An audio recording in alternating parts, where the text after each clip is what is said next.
Assalamualaikum warahmatullahi wabarakatuh. Perkenalkan, nama saya Ainun Nadia. Saya dari Prodi Manajemen semester 2 akan mempresentasikan tugas mata kuliah pengantar ekonomi mikro tentang perilaku konsumen. Langsung saja, yang pertama ada pengertiannya. Perilaku konsumen yaitu proses dan aktivitas ketika seseorang berhubungan dengan pencarian, pemilihan, pembelian, penggunaan, serta pengevaluasian produk dan jasa demi memenuhi kebutuhan dan keinginan. Slide selanjutnya ada proses keputusan pembelian. Ada 5 tahap proses yang dilalui konsumen dalam proses pembelian. Yang pertama ada pengenalan kebutuhan. Yang kedua ada pencarian informasi. Yang ketiga evaluasi alternatif. Yang keempat keputusan pembelian. Dan yang kelima perilaku pasca pembelian. Yang pertama ada pengenalan kebutuhan. Proses pembelian dimulai saat pembeli mengenali adanya masalah atau kebutuhan. Konsumen akan membeli suatu produk sebagai solusi atas permasalahan yang dihadapinya. Tanpa adanya pengenalan masalah yang muncul, konsumen tidak dapat menentukan produk yang akan dibeli. Contoh pengenalan kebutuhan. Kondisikan karena kebutuhan akan alat komunikasi yang berfungsi sebagai multifungsi. Selain sebagai untuk alat komunikasi itu sendiri, tetapi ada kebutuhan untuk mendengarkan musik, sebagai alat dokumentasi, sebagai alat membantu pekerjaan, sebagai alat entertainment, maka Anda membutuhkan sebuah smartphone.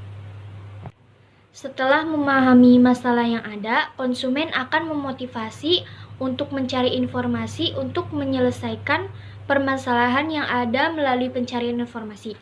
Berikut adalah sumber informasi konsumen saat akan membeli suatu produk. Yang pertama ada sumber pribadi, bisa dari keluarga, teman, tetangga, kenalan, dan sebagainya.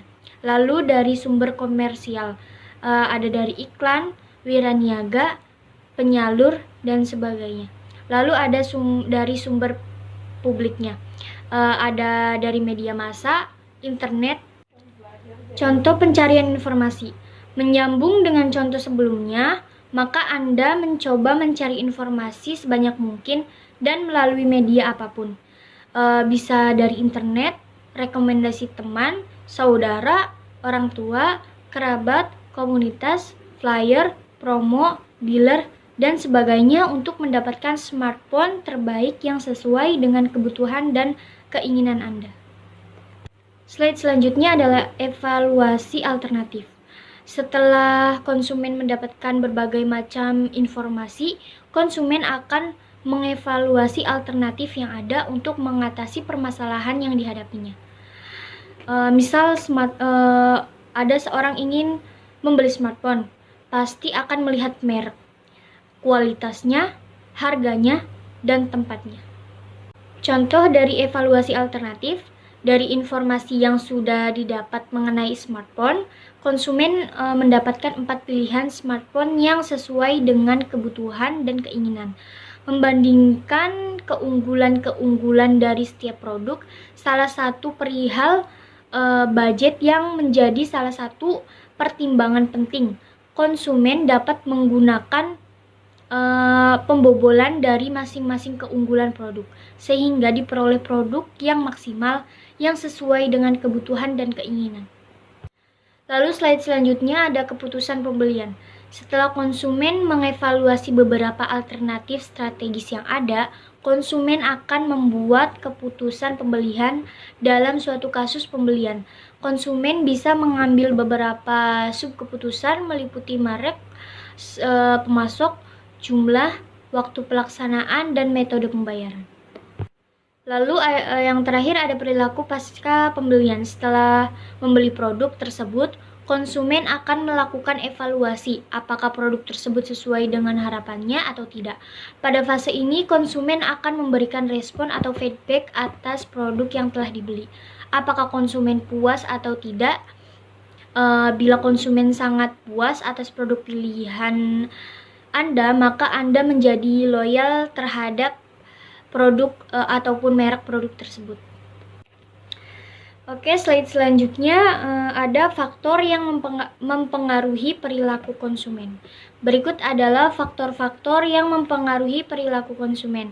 Yang pertama ada faktor pribadi, yang kedua ada faktor psikologi, dan yang ketiga ada faktor sosial. Yang pertama faktor pribadi. Faktor pribadi adalah faktor yang paling menentukan dalam pembelian suatu produk. Hal ini karena sangat dipengaruhi oleh beberapa karakteristik seperti situasi ekonomi, gaya hidup, umur, dan siklus hidup. Lalu yang kedua ada faktor psikologi. Faktor dalam diri individu yang mempengaruhi perilaku pembelian mereka seperti motivasi, persepsi, sikap, dan keyakinan. Dan yang terakhir ada faktor sosial. Perilaku konsumen juga dipengaruhi oleh faktor-faktor sosial seperti grup, pengaruh keluarga, kelas sosial, dan budaya.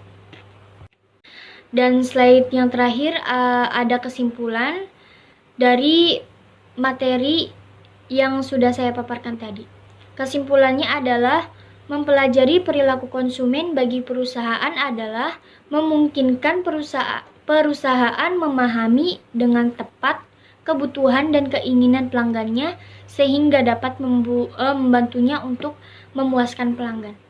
Sekian presentasi dari saya, kurang lebihnya mohon maaf.